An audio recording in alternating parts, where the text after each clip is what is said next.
Hi everyone, I'm Angela Cervantes, author of The Cursed Moon. The Cursed Moon is a story about 11-year-old Rafael Fuentes, who isn't easily scared. He loves writing ghost stories, he loves reading scary books, and entertaining his friends with terrifying tales. But one night, during an eerie blood moon, Rafa tells his friends about the caretaker. The caretaker is an evil ghost who lures unsuspecting kids into the woods, and they don't ever come out. Rafa is really proud of his latest creation until strange things start to happen around him. With a sinking feeling, Rafa realizes that his scary story has brought the ghost to life and only he can stop him.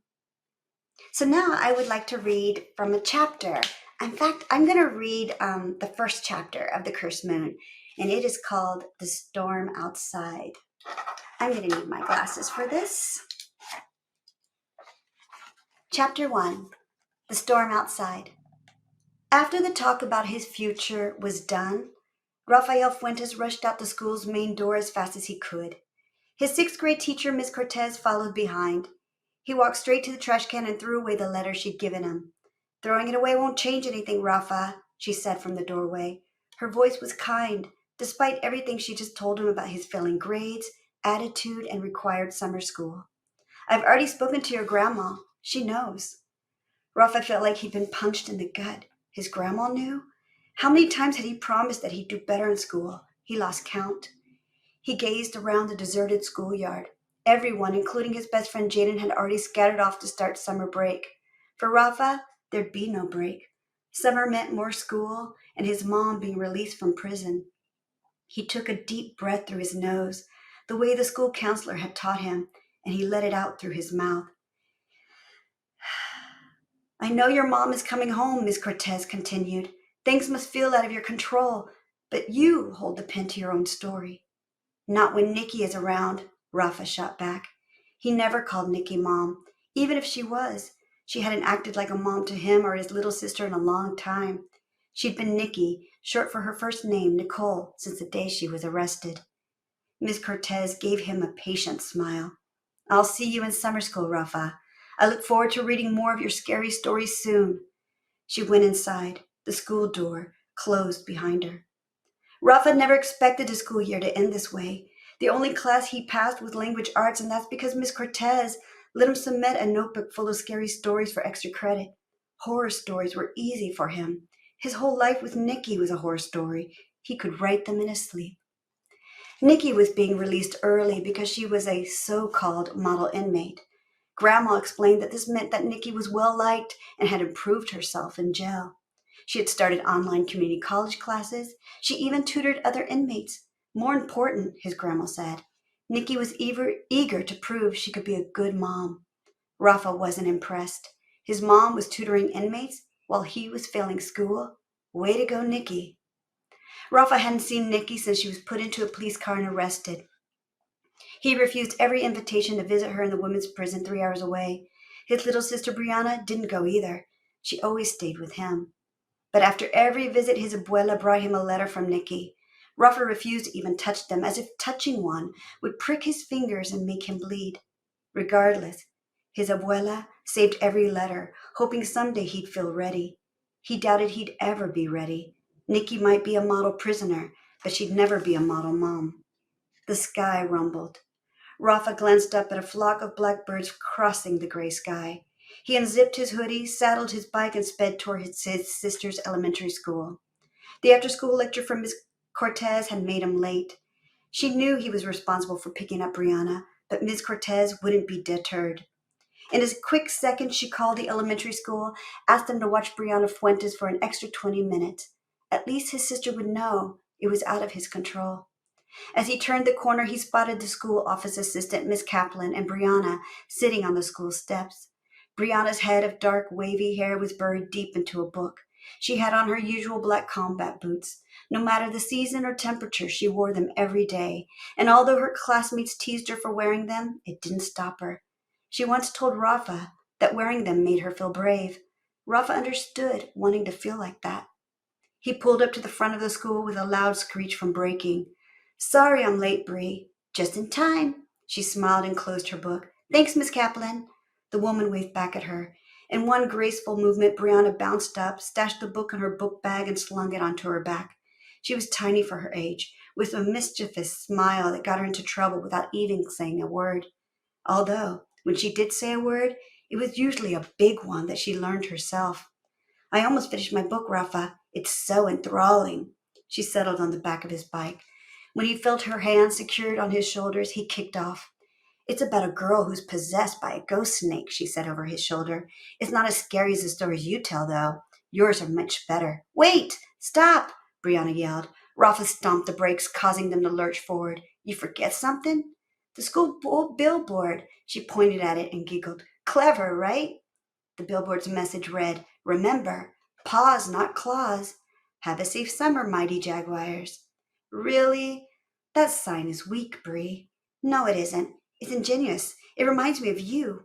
What are you talking about? He restarted down the road. You're like my mama jaguar. Cool, Rafa said flatly. My next Halloween costume. Brianna laughed. You show your claws when you have to, like when we lived in the shelter, remember? Brianna's voice softened. You were claws back then, but now you're mostly softy paws. Ever since they learned that their mom was coming home early, Brianna had started bringing up their time living with Nikki more. Every time she did, Rafa tensed up and clenched his jaws so hard he couldn't speak sometimes. He didn't want to remember being dragged in and out of shelters, living out of the car, or at one of Nikki's so-called friends' apartments. He didn't want to relive the days when he and Brianna used secret code phrases for when they didn't feel safe. Somehow, while he only remembered the bad, Brianna only remembered the good.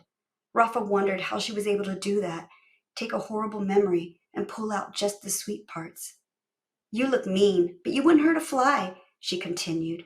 And you tell the most gruesome stories, but you always give them happy endings. She tugged at the dark hair he had pulled into a bun at the back of his head. Don't play around, Rafa grumbled. Brianna always did this to him, made him feel sentimental and wonder what the heck he'd ever do without her. You fall off this bike, I'll be in even more trouble. More trouble? Brianna leaned in closer. Is that why you were at school late? Don't worry about it, he said, slowing his pedaling when he saw a woman standing in the middle of the street with her hands raised toward the darkening sky. Her back was to them as she wore a long burgundy robe. The wind had picked up and her silvery hair whipped around her shoulders. What is she doing? Brianna peered over Rafa's shoulder to get a better look. It's Miss Martin. I know, but why is she in the middle of the street? Rafa asked. She's so weird. Not weird, Bree said. Eccentric. You and your big words. Rafa smirked back at her. I'm going to check on her. Like I said, all softy paws. Quit it. I'm only doing it because Grandma would want me to. Whatever you say. Rafa rode up slowly towards the woman. Miss Martin, is everything okay? He asked in a gentle voice. Do you need help getting back to your house? She spun around and looked relieved to see them. Oh, Raphael and beautiful Brianna, here you are. I needed to speak to you. At her feet, a tan cat with dark rosette markings sat and peered up at them with golden eyes. Around its neck was a gold leathery looking collar with gemstones and a bell that sparkled. It twitched its ears and the bell around its neck let off a delicate jingle. About what? Rafa asked, studying her closer. Rafa had only met Miss Martin a few times since he and Bree moved in with their grandparents. In that time, he'd never seen her with her hair unbraided or without her glasses. Most of the time, she appeared elegant and serious, but now she looked frazzled. I want to warn you about the blood moon. A blood what? Rafa asked, confused. Look at the sky, mis niños. A blood moon nears, she said with urgency in her voice. Your abuela brags about how imaginative your stories are, but you must not tell any scary stories while the blood moon hangs in the sky. Rafa followed her gaze. The only thing he saw in the sky were dark storm clouds. It's just a thunderstorm, Rafa replied. It'll pass, miss. Suddenly she lunged forward, grasping Rafa's shoulders. She leaned in, stopping just inches from his face. He's listening. He's waiting for your story. Rafa pulled away. You have to calm down, Miss Martin. Her grasp was strong, stronger than she looked. But Rafa saw no threat in her eyes, just desperation. She stepped back immediately. A wave of realization swept over her face. You can't grab kids like that, Brianna scolded her, gently patting Rafa's back. You're right. I'm sorry. Miss Martin muttered, wringing her hands so tight Rafa half expected her to start pulling off her fingers. But this is important. Please, no scary stories tonight. Rafa glanced back at Briana. She looked as baffled as he felt. Was this for real? He took a deep breath. Inhale, exhale. That's when he saw what was really hidden in Miss Martin's eyes. It wasn't desperation, it was fear. What was frightening her? Who was listening and waiting for his story? Fine, Rafa said with a shrug. I won't tell any scary stories tonight. How about tomorrow? Is that okay? Scary stories are sort of my thing this time of year. We always host scary story nights on our porch in the summer, Brianna added, followed by a nervous giggle. Grandma makes homemade popcorn and everything. I know all about your scary story nights, Miss Martin said. Tomorrow's better, but you must promise me about tonight.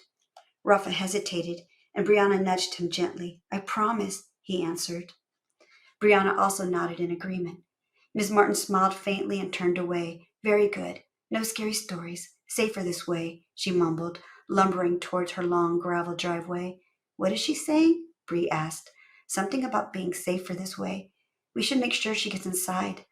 Rafa wanted nothing more to do with Miss Martin. He still felt her grasp on his shoulders like it was a goal, shoving him down into a cold grave. Rafa, Brianna pressed, we're going to follow her, right? Do we have to? He grumbled, knowing he would because he always did what Brianna wanted. He took a deep breath through his nose and released it through his mouth. Inhale, exhale. Keeping a distance, he pedaled up the gravel driveway lined with fully grown evergreen trees. As Miss Martin tottered up the driveway, her robe grabbed against the ground, collecting leaves, dirt, and pebbles. Rafa felt like he was being dragged along too, dragged into some nonsense about a blood moon and forbidden ghost stories. He braked once she reached the porch, where two life-size bronze jaguar statues stood guard at each end. Rafa thought the statues were cool and appropriate, considering Miss Martin lived with a bunch of feral cats. She gave them a slight wave before disappearing into the large house. Rafa turned the bike around to leave. The cat with the golden stare sat in the middle of the driveway, as if daring them to pass. That cat is looking at me like I'm its next snack, Brianna chuckled. I bet it's a guard cat. Get it? Instead of a guard dog, she has a guard cat. Goofball, Rafa smirked. Just then, lightning flashed across the sky. Rafa kicked off and pedaled cautiously around the cat and down the driveway. Once he hit the street, he picked up speed. A storm was coming, and Rafa knew better than anyone that bad things happened when the sky went dark. I hope you enjoyed that chapter, and I hope you enjoyed the cursed moon. Thank you.